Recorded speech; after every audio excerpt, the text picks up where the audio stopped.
Hi, my name is Heather McKay. I'm an occupational therapist and dementia care specialist. On behalf of ComForCare and At Your Side Home Care, I'd like to thank you for listening and learning about a rare form of dementia called Creutzfeldt Jakob disease. Let's call it CJD for short. As you gather information about CJD and find ways to apply it in your own life, I hope you'll share your knowledge and experiences with friends, neighbors, your own family, coworkers. In our short time together, I'll share information and tips with you that I've collected along the way. In my work in home health, hospice, community-based practice, dementia care education, and caring for a beloved family member with dementia of my own, these are some things that I think everybody should know about CJD, whether you're thinking about your own brain or supporting someone you know living with this rare disease. So help me spread the word. Here's what I'll share with you today. Let's look at some of the science behind CJD. Let's look at some hallmarks of that condition, especially what makes CJD distinct, different from all the other types of dementia. We'll examine the journey of CJD, in other words, how things change over time. And I'll share some helpful home care strategies that have worked for families and professionals to create days that are more meaningful, safe, and pleasant for people living with this disease and their caregivers. Now keep in mind, helpful tips are going to include things to try and some things to avoid. Well, imagine you're just sitting at the kitchen table with a friend talking about dementia caregiving. Not so strange. After all, 16 million Americans are helping a friend or family member living with some type of dementia. In fact, the majority of dementia care is done unpaid by these families and friends. I wouldn't be surprised if your friend asked this question: what's the difference between this CJD, dementia, and Alzheimer's disease? I answer this question in presentations and consultations and those kitchen table talks every week. Let me share with you the quick explanation that I use that really gets heads nodding. Dementia is an umbrella term. See, my hands automatically go up when I explain that, because it means that dementia is a category of diseases. With dementia written way up high, there are many different types of dementia underneath that umbrella. Well, here's what really gets heads nodding when I say dementia is a word like cancer. See, most people understand that cancer is an umbrella term. Even if they don't say it that way, they know cancer is a category of diseases. And they know that there are all different types underneath the umbrella. Most people know skin cancer, lung cancer, breast cancer, colon cancer, and the list goes on. They also know that skin cancer is different from lung cancer, but they're both cancer. Well, that's the way dementia vocabulary works too. See, with dementia written way up high, underneath this umbrella, we have different types. Alzheimer's disease is the most common type, vascular dementia being the second most common type. But you got Lewy body dementia, frontal temporal lobe, and other less common types like CJD. This is different from all the rest. CJD is different from Alzheimer's disease and vascular dementia, but they're all dementia. Now, don't be surprised at the kitchen table if your friend says, "Thank you, you are the first person to explain the words in a way that's easy to understand and remember." Now you can zero in on this rare type of dementia, CJD, and share some more information. For instance, people often ask me, "Heather, how does this disease work?" If we look at some science behind CJD, we got to talk about prion proteins. Now, CJD is an example of a prion disease. Through a process that scientists don't fully understand yet, prion proteins begin folding into these abnormal sort of three-dimensional shapes. As those misfolded proteins accumulate, they destroy brain cells. resulting in the dementia. I mentioned CJD's rare. It only occurs in about 1 in a million people every year worldwide. Now, CJD may occur in one of 3 ways, including, we'll run them down, sporadic, inherited, or acquired. Let me explain these 3 groups. First, for some people, CJD develops for no known reason, so we call that spontaneous or sporadic. This type, sporadic CJD, accounts for 85% of cases, and it appears between the ages 60-65 usually. For the second group, CJD's inherited. In these cases, CJD is caused by certain changes in the chromosome 20, gene coding and inherited from a parent. The inherited case counts for about 10 to 15% of all these rare cases, and it appears usually a little earlier, between the ages of 20 and 40. Now, the last group is the rarest. For a very small number of people, CJD is transmitted by contact with some other infected tissue, so we call it acquired. Acquired CJD involves exposure to some external source from usually some medical procedure that involved instruments, but it's not like any medical procedure. It's like procedures that involve like growth hormones and transplanted human tissues. These are very rare cases. Secondly, it's exposure to some meat or other products like cattle infected with a rare brain disease. You might have heard about this called mad cow disease. Does that ring a bell? Well, acquired CJD accounts for about 1% of those rare cases. That's 1% of an already small number, and it can appear in adults of any age. Well, let's name a few hallmark signs or characteristics of CJD. It's unusual, so we got to point to some ways of spotting it. Your friend at the kitchen table might be wondering how to recognize the signs. Well, CJD causes a type of dementia that progresses much more quickly than most common types of dementia, such as Alzheimer's disease or Lewy body dementia, vascular dementia, or others. So, the rapid symptom progression is one of the most important clues that a person may have CJD. CJD just quickly leads to decline in thinking and reasoning, involuntary muscle movements, rapidly worsening confusion, disorientation, memory loss, difficulty walking, mood changes, vision problems, such as double vision and hallucinations. But remember, these symptoms are getting worse fast. CJD is a progressive and fatal brain disorder. Early signs of the disease include that failing memory, behavioral changes, lack of coordination, these visual disturbances. But as the illness progresses, the mental deterioration becomes more pronounced. And those involuntary movements or the weakness of a person's arms and legs, even a coma, may occur within only a few months. Because no effective treatment exists, treatment of CJD focuses on alleviating pain, relieving symptoms, and supporting family caregivers. An estimated 90% of those diagnosed with CJD will pass away within a year, commonly of pneumonia. Now, I'm thinking of you and your friend at the kitchen table, and you're probably wondering, Heather, where is the good news? Well, the good news is this.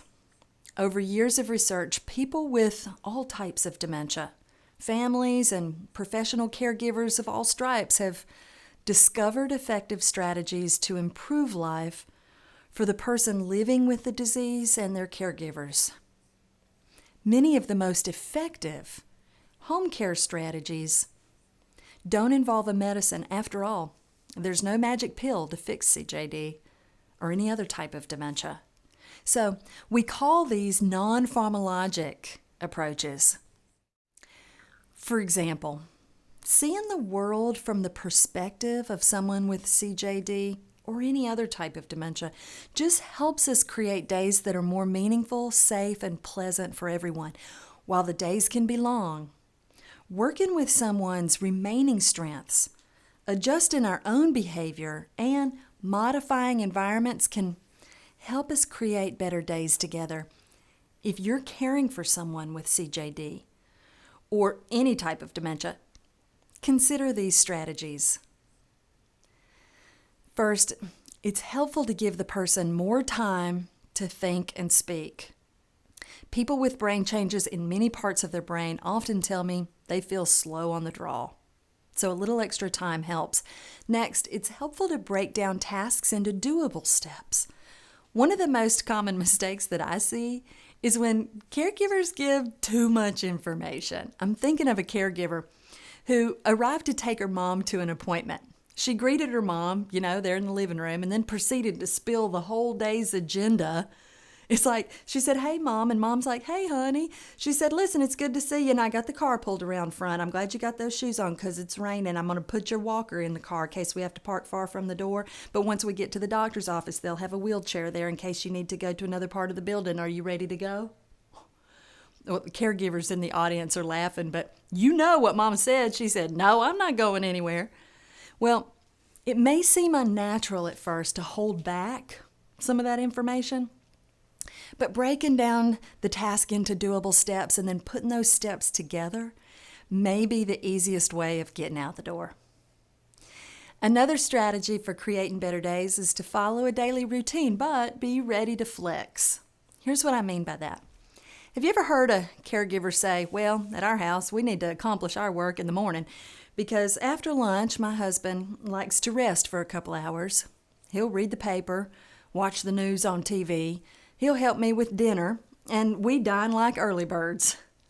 Well, that's a couple who's figured out what works for them. And the predictable daily routine makes life easier for them both. When something unusual pops up, like a unpredictable chore, or an evening outing that's a special occasion, why, the wife knows that her husband with dementia is going to find that a little more difficult, so she allows for more time and anticipates that he'll just need more help. That's the key. Build in the routine and lean on it when possible, but caregivers be ready to flex because people with dementia just aren't as flexible as they once were. Leverage the person's preserved skills in familiar activities. After all, it's still a use it or lose it proposition. Since CJD progresses quickly, it's best to proactively discuss the purpose of palliative care and hospice. As symptoms worsen, caregivers are providing important comfort care measures. As a person with CJD may feel distressed, confused, and upset, communicate with empathy. Here's what I mean by that. It means focusing more on the feelings and less on the facts. A person with dementia, any type of dementia, can tell if you care about their problem or if you're just sweeping it under the rug, because they can hear it in the tone of your voice and see it in your body language. So take a deep breath, listen to their concern, and use empathetic words to point out their feelings. Here's some examples. It sounds like you're missing your husband. Or, "I can tell you're looking for something." Or, "It seems like you're at the end of your rope." "Well, I haven't fixed anything. I'm just pointing out the feeling." That's using empathy. Once you've made that emotional connection and the person's listening to you, you can redirect their attention by changing the subject. Changing locations and changing activities can also help shift the person's attention to just something that's less upsetting. Now, redirection and distraction are proven effective strategies for managing challenging behavioral symptoms of any type of dementia, but it takes practice. So don't give up. If your redirection doesn't work at first, just pause, listen a little more, and try to make that emotional connection before you change the subject. Because CJD impacts cognitive processing, communication, movement, why avoiding some things can mean better days for the person and their caregivers. For instance, try to avoid arguing. Caregivers, have you ever heard this phrase? You can be right or you can be happy. It means letting go of some of the things for the sake of keeping the peace, and I know it's hard to do sometimes, especially with our closest loved ones. I've always said, if you can't argue with your husband, who can you argue with?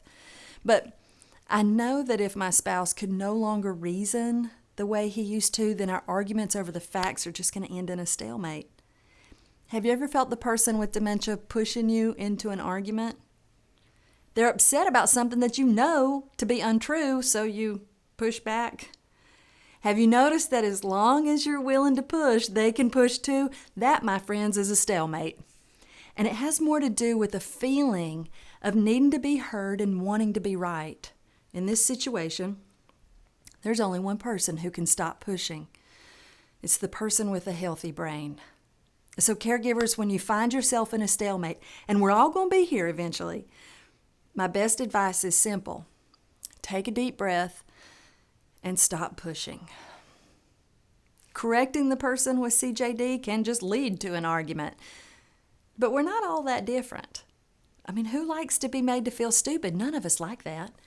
So practice some alternative approaches that don't just say to the person, you're wrong. You might say, try this, and then show the person a better way. Or ask the person for their help. Will you help me? And then show them the correct first step. It all feels better than saying, that's not right.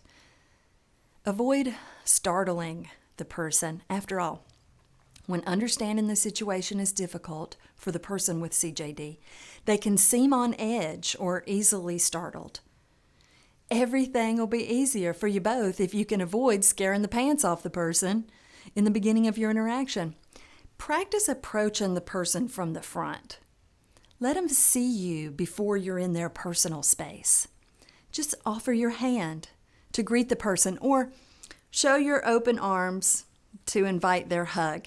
It's a more comfortable and safer way of beginning an interaction than swooping in from the side or from behind. Given the nature of CJD, avoid delaying discussions of advance directives. I know these conversations can be difficult, but a person with CJD may still be able to make his or her wishes known if you don't delay asking. Don't expect the person to be able to do all they used to do, or at least the way they used to do it. Just shifting your expectations can go a long way toward adapting to a new normal.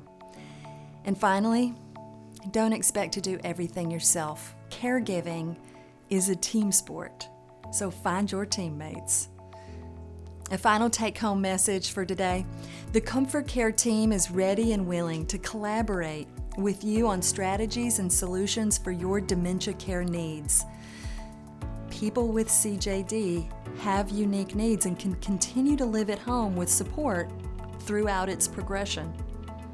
Even an extension of 3 to 6 months at home can benefit somebody with CJD and their families. At Your Side Home Care understands the disease's progression and redesigns plans as our clients' needs change to help them live at home as long as possible and feel at home no matter where they live. If you'd like more information about something you learned today, feel free to contact your local At Your Side Home Care office for additional resources, support for family caregivers, and specialized home care for people living with dementia. Thank you.